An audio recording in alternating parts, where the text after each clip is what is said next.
Hello friends, myself Dr. Ankita Singh Chakotia, PhD in Biotechnology. Also, I have qualified CSI and NetJRF with All India Rank 103.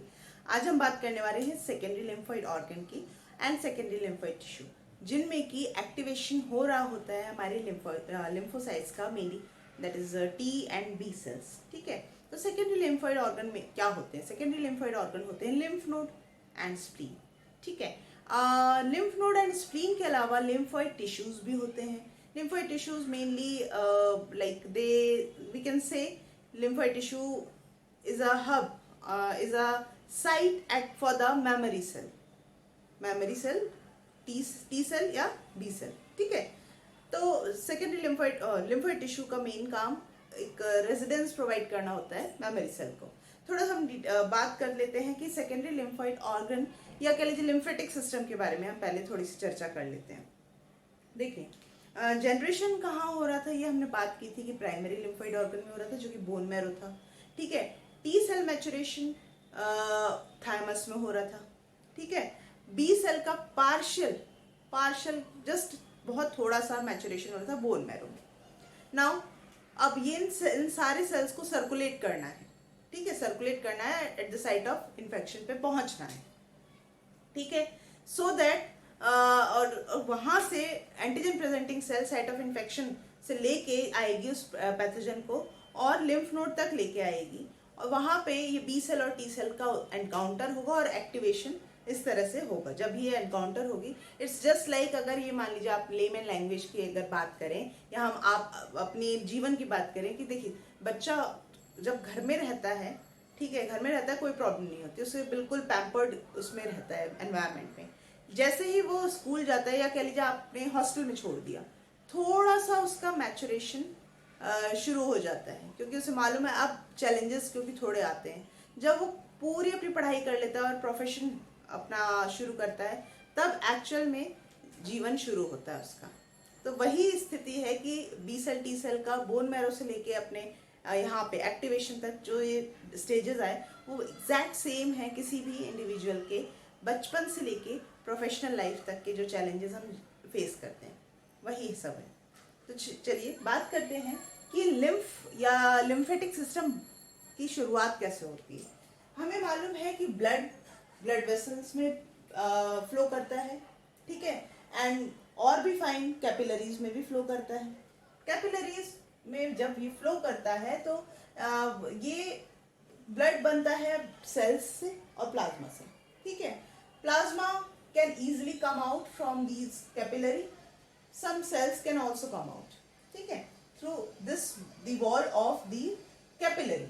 बड़े प्यार से बाहर आ जाता है. ये ऑरेंज जो बनाया वो मैंने प्लाज्मा बनाया, जो कि इसी ब्लड का पार्ट होता है. प्लाज्मा आ गया है बाहर. अब प्लाज्मा के पास ये भी क्षमता होती है कि जो सराउंडिंग टिश्यू है, मसल्स है मान लीजिए, या कनेक्टिव टिश्यू है, वो बड़े प्यार से उसमें जा सकती है. और एट द सेम टाइम मान लीजिए उस टिश्यू में कोई इन्फेक्शन है, तो स्वाभाविक है प्लाज्मा है. प्लाज्मा में क्या क्या हो सकता है? सेल्स तो नहीं है. ठीक है, सेल्स अभी नहीं है प्लाज्मा में. ठीक है, क्योंकि ब्लड का कंपोजिशन ही क्या है, सेल्स प्लस प्लाज्मा. तो प्लाज्मा अगर अभी बाहर आ गया है, हो सकता है कुछ सेल्स भी आ गई हैं उसके लिए, लेकिन हम प्लाज्मा को सेल से अलग ही वो रखेंगे. ठीक है, तो प्लाज्मा में क्या क्या हो सकता है? प्रोटीन्स हो सकती हैं, कुछ कंपाउंड्स हो सकते हैं जो कि ब्लड सेल्स ने ही रिलीज करे हों, एंजाइम्स हो सकते हैं, या कुछ और excreta from the cells of blood. ठीक है, वो ये सब इसमें पाया जा सकता है. तो अभी ये बिल्कुल अलग अलग कंपाउंड से एनरिच्ड फ्लूइड है. ये अब आ गया है कहाँ पे? आपके टिश्यूज में आ गया. टिश्यूज में आते साथ ही इसका नाम चेंज हो जाता है और अब ये कहलाने लगता है इंटरस्टिशियल फ्लूइड. इंटरस्टिशियल फ्लूइड, ठीक है, ये अब इसका यहाँ पे टिश्यूज में नाम आ गया. लेकिन बात सोचने की है कि तो क्या ये प्रोसेस कंटिन्यू रहती होगी? बिल्कुल ये कंटिन्यू रहती है. एक एडल्ट की बात करें तो एडल्ट में जो ब्लड का वॉल्यूम रहता है वो रहता है तकरीबन 4.5 से 5.5 लीटर. ठीक है, 4.5 से 5.5 लीटर होता है.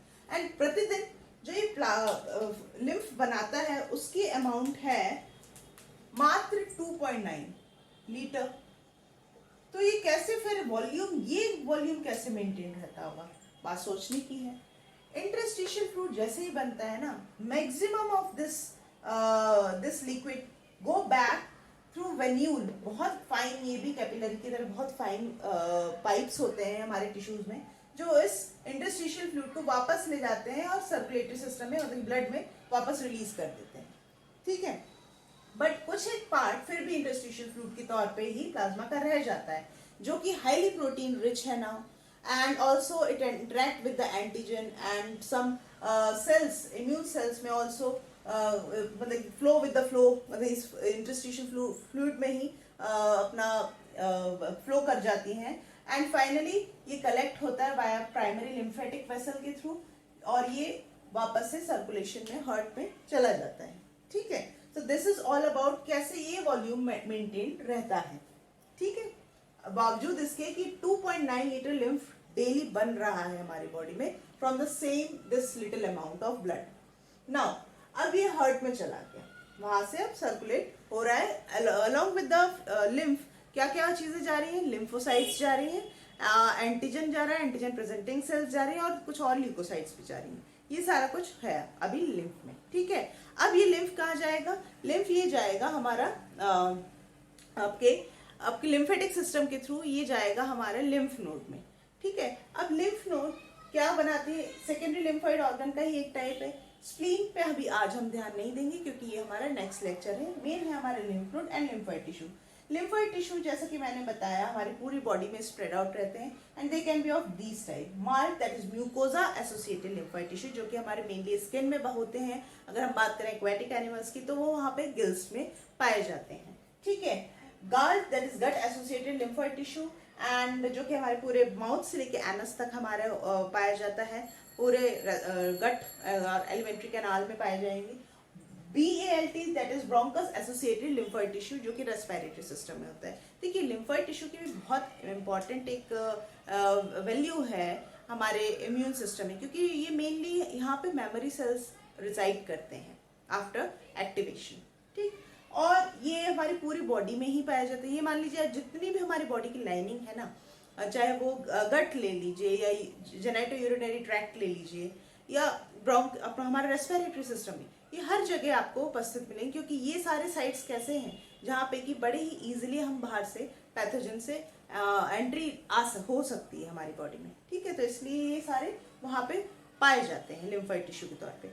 Now coming to the lymph node, lymph node का स्ट्रक्चर मैंने यहाँ बनाने की कोशिश की है, थोड़ा रफ है बट चलेगा, समझ में आ जाएगा। लिम्फ नोड में कई सारी लेयर्स होती है। सबसे बाहर होती है कैप्सूल, कैप्सूल एक उसको स्ट्रक्चरली एक स्टेबिलिटी प्रोवाइड करती है। बाहर उसके जस्ट नीचे होती है सब कैप्सुलर रीजन, सब कैप्सुलर रीजन में आते हैं हमारे लिम्फ एफरेंट लिम्फेटिक वेसल, जो कि लिम्फ लेकर के आते हैं, ठीक है। लिम्फ में क्या क्या है, हमारा एंटीजन हो सकता है इधर इन द फ्री फॉर्म, या फिर एंटीजन प्रेजेंटिंग सेल्स के साथ हो सकता है। इसके अलावा लिम्फोसाइट्स भी एंटर करती हैं, लिम्फोसाइट्स जैसे ही या कह लीजिए ल्यूकोसाइट्स भी एंटर करती हैं। तो जैसे ही ये एंटर करती हैं, ये सब कैप्सुलर रीजन के बाद कॉर्टेक्स आता है, कॉर्टेक्स के बाद आता है paracortex and finally medulla. Now they start to travel through this the complete anatomy, through the complete anatomy of this lymph node. Now इनको डायरेक्शन मेनली जो प्रोवाइड कराती है ना, वो कहलाती है रेटिकुलर सेल। बड़ा ही इंपॉर्टेंट इनका काम है। रेटिकुलर सेल एक स्टार, इसकी बड़ी बड़ी आर्म्स होती हैं, रफ आर्म्स होती हैं, ठीक है।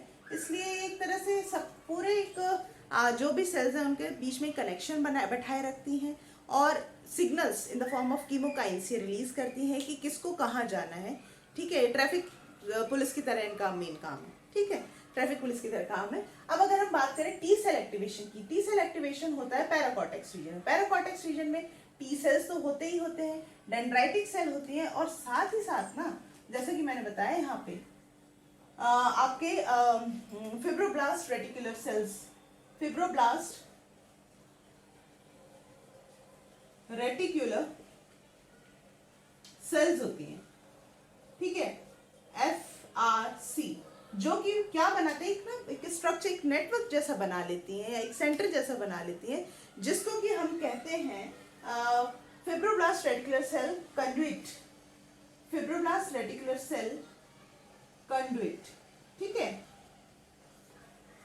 जो कि इन टी सेल को बताती हैं कि भाई ठीक है तुम आ गए हो, वेरी गुड, अब यहीं रुक जाओ, अब तुम आए। और साथ ही साथ पर्टिकुलर एंटीजन, जो भी एंटीजन प्रेजेंटिंग सेल है उसका, और जो जिनकी एमएचसी मॉलिक्यूल पे पैथोजन प्रेजेंट है उसको टारगेट करती है, उसको एक तरह से डायरेक्ट करती है कि यहाँ पे ये टी सेल प्रेजेंट है। टी सेल तुम अपने टीसीआर के साथ में इस एमएचसी मॉलिक्यूल के साथ अपना कॉम्बिनेशन देखो कि तुम इसको किल कर पाओगे कि नहीं, या तुम्हारे लिए ये टारगेट सेल है कि, या टारगेट पैथोजन है कि नहीं। तो वो रेटिकुलर सेल का काम है, वो भी मेनली किसका, फिब्रोब्लास्ट रेटिकुलर सेल, और by forming the FRC conduct. ठीक है, this is how the T cell encounter with the particular pathogen, accordingly it get activate itself। ठीक है, एक्टिवेशन होता है एंड बाद में इफेक्टर सेल्स में कन्वर्ट होती है, which can be CD8+ और CD4। CD8 होगा तो स्वाभाविक है साइटोटॉक्सिक टी लिम्फोसाइट में कन्वर्ट होगा, उसको किलिंग करेगी बाय किलिंग द टारगेट। ठीक है, अगर CD4+ होगा तो फर्दर ये TH1 और TH2 में तब्दील हो जाएगी। This is how the T cell activation takes place in the paracortex region with the help of this fibroblast reticular cell। And also one more thing happen, T cell अच्छा memory cells के लिए जो memory cells होती हैं वो release कर जाती हैं, and finally these memory cell की जो phenotype होता है वो थोड़ा सा ना डिफरेंट होता है। ठीक है, थोड़ा सा इन सेल से डिफरेंट होता है, and they goes to reside within the lymphoid tissue. And अब कॉर्टेक्स की बात करें, बी सेल एक्टिवेशन क्योंकि यहीं पे हो रहा है। बी सेल एक्टिवेशन के लिए क्या होता है, क्योंकि यहाँ पे मालूम है TH1 cell B cell activation के लिए ना दो चीज बहुत इंपॉर्टेंट होती हैं।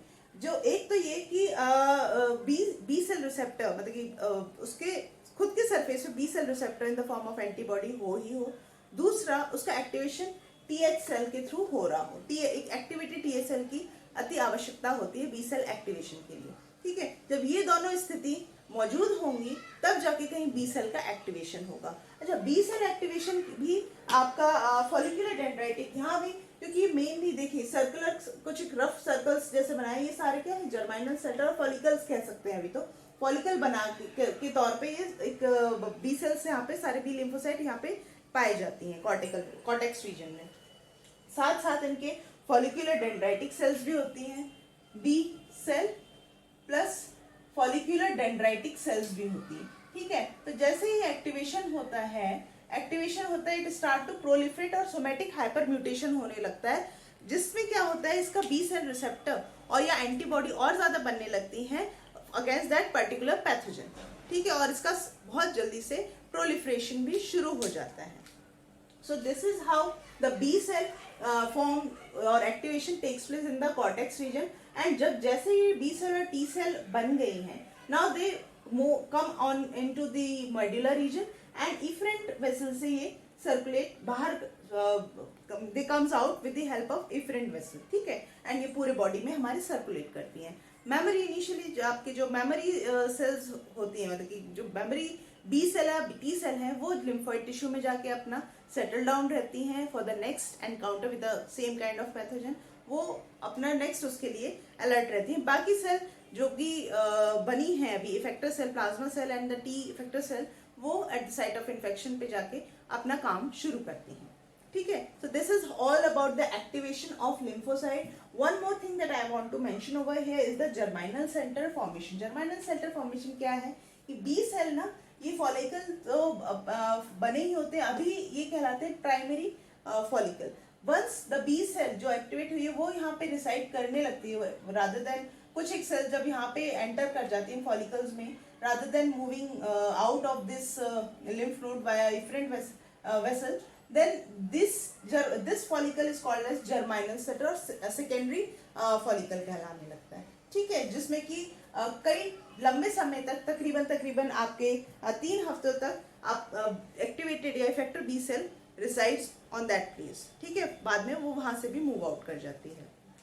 सो this is all about the activation. एक और चीज जो मैं आप लोगों को पॉइंट आउट करना चाहूंगी कि the memory T cell resides in the secondary lymphoid organ. थोड़ा सा फिनोटाइपिक, जैसे कि मैंने बताया, फिनोटाइपिकली डिफर करती है from the effector memory T cell से, जो कि सर्कुलेट कर रही है हमारे टिश्यूज में, ठीक है, बॉडी में और या लिम्फोइड टिश्यू में। ठीक है ना। So this is all about the activation of B and T cells. आगे हम बात करेंगे स्प्लीन की, क्योंकि अभी हमने कवर नहीं किया, अभी केवल हमने lymph node and lymphoid tissues वाला पार्ट ही किया है। स्प्लीन की हम नेक्स्ट लेक्चर में बात करेंगे। अगर मेरा आज का लेक्चर अच्छा लगा हो तो please hit the like button, share this video with your friend and please subscribe my channel. चलते मिलते हैं आगे।